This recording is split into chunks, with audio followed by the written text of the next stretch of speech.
name's James and I'm from the Coach Doctor. I'm an accredited sports scientist with a PhD and a background in high performance sport.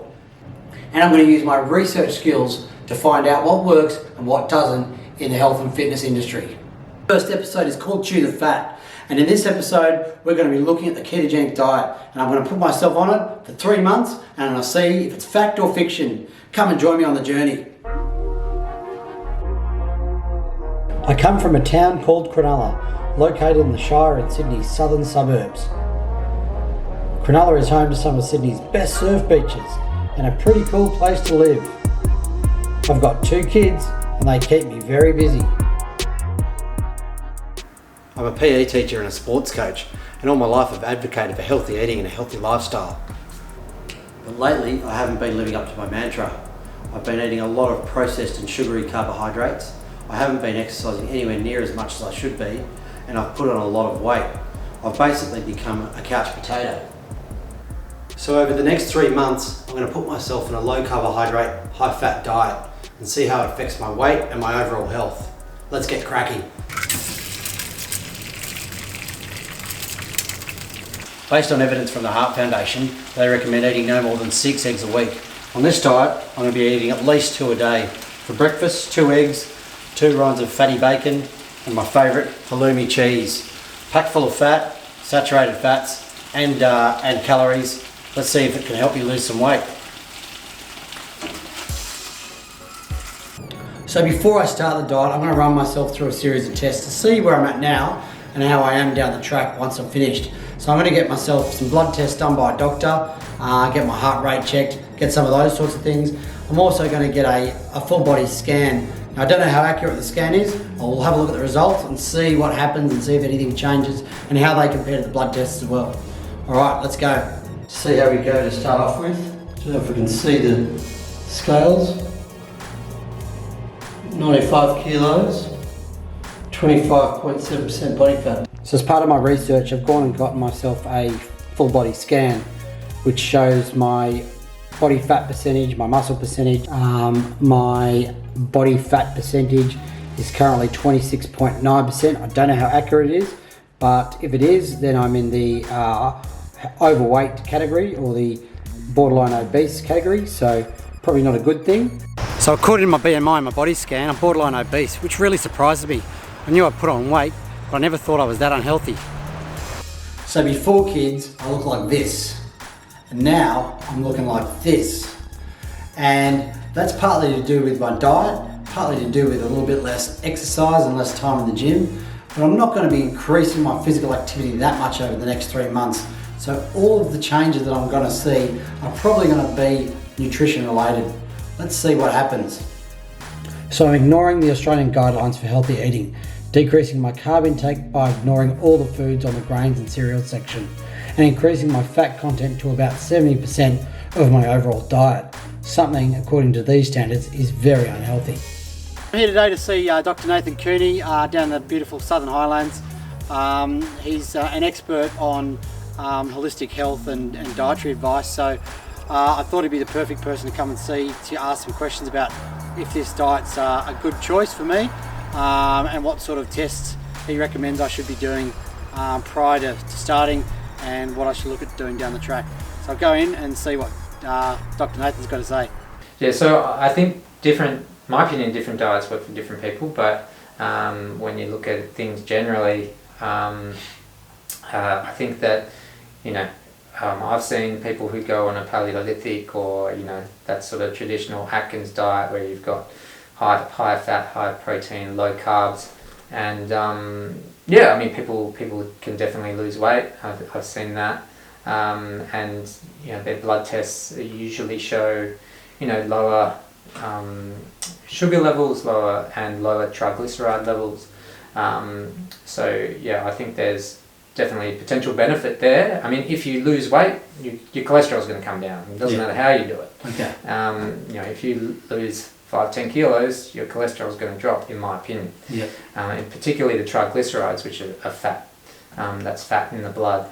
And I think, it's the sugar and high refined carbohydrates that lend to fat accumulation. So there's a strong correlation, I think, between, and I think the research bears this out, is that you have high refined carbs, you're going to get high serosal fat, which is serosal meaning fat around your organs, like your liver and your gut. And that's dangerous fat. That is the fat that is much more associated with heart disease and stroke, clogging up your arteries.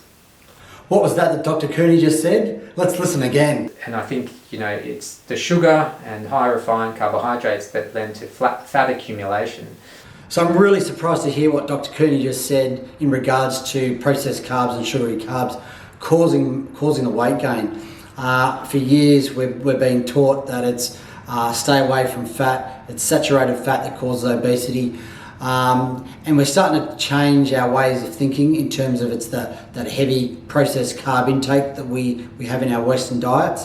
So really interesting to hear a doctor say that. I was expecting him to say that a diet high in saturated fat would probably be really bad for me. But he's actually sort of given me the thumbs up and told me, he's expecting to see some changes and potentially some positive changes. So what we've got here is a blood ketone tester. During the diet, I'm going to test my bloods regularly, make sure that keep a track of if I'm in ketosis. So I just load up my little device here, prick my finger, squeeze out a little bit of blood and onto the machine. It's going to give me a reading. It takes roughly 10 seconds. And this will tell me if I'm in ketosis. No, I'm not. 0.2. So a reading of 0.2 millimoles per litre of blood is quite a normal reading for the first week. What I'll be hoping to see is over the next 2 or 3 weeks, that level increases to about 1.5 to 3 millimoles per litre. And that will put me in that perfect range, or that perfect category of blood ketones, which would really kickstart that fat loss and hopefully put me on track to become healthier. If you're going to go high fat, my opinion would be you want to take in lots of good fats, if possible. So yes, lots of olive oil, especially extra virgin olive oil, lots of avocado, lots of nuts and seeds, particularly flax and chia seeds, have very high omega-3s. So I sort of try and push you in that direction, as opposed to, eating McDonald's every day. So I'll probably be steering very well clear of like trans fats, I guess the really bad fats. But I guess in terms of the saturated fats off meat, I'm not going to, traditionally I've been one of those people that always trim the fat off the bacon and stuff like that. I'm going to probably eat that fat now. And also try and increase the coconut oil, which is also a saturated fat, but it's medium chain triglyceride. So I don't know the science behind that, but so my experience with coconut is it'll push your cholesterol up. So we've got to keep that in mind. But I don't think there's any bad evidence for coconut in terms of causing cardiovascular disease. But it probably will push your numbers up, which will make it a bit confusing. But I think coconut fat is good, and I think there's lots of good antioxidants in coconut oil. I think I don't have a problem with you eating coconut. So Dr. Cooney has suggested not to eat high saturated fats, but choose unsaturated fats as my main fat source. But all the animal fats I'll consume will be saturated fats. But the science is starting to show it's not as bad as we first thought, and throughout evolution we've naturally eaten animal fats. In fact, if we look at history, people have been eating the whole animal, fat and all, as a major component of the diet. 133 or 89. That's okay, it's at the bottom figure is a little bit up.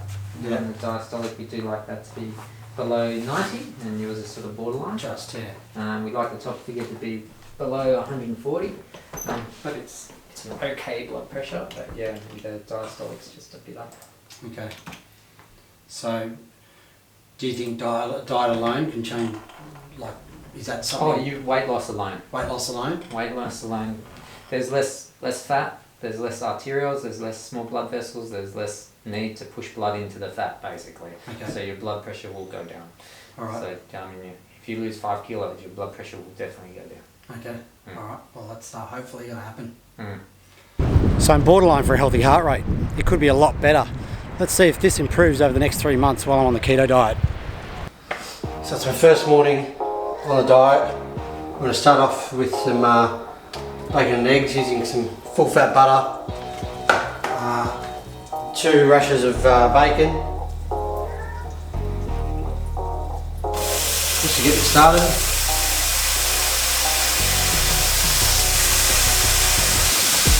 Couple of eggs.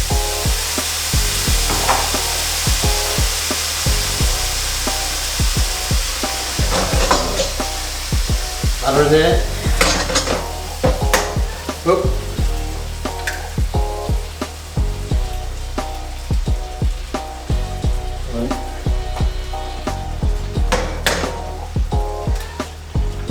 2. Also going to check in some halloumi cheese.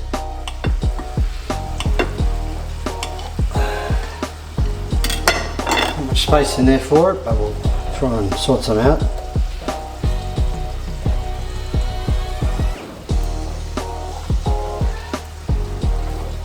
There you go. Beautiful. Let's get a bit of avocado.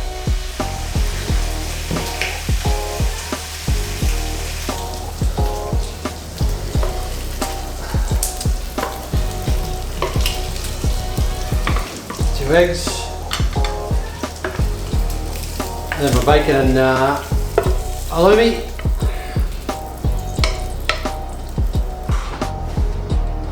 Righto, so day 1, let's dig in. Imagine having to eat this every morning. I'm sure it would be difficult on any form of diet, not.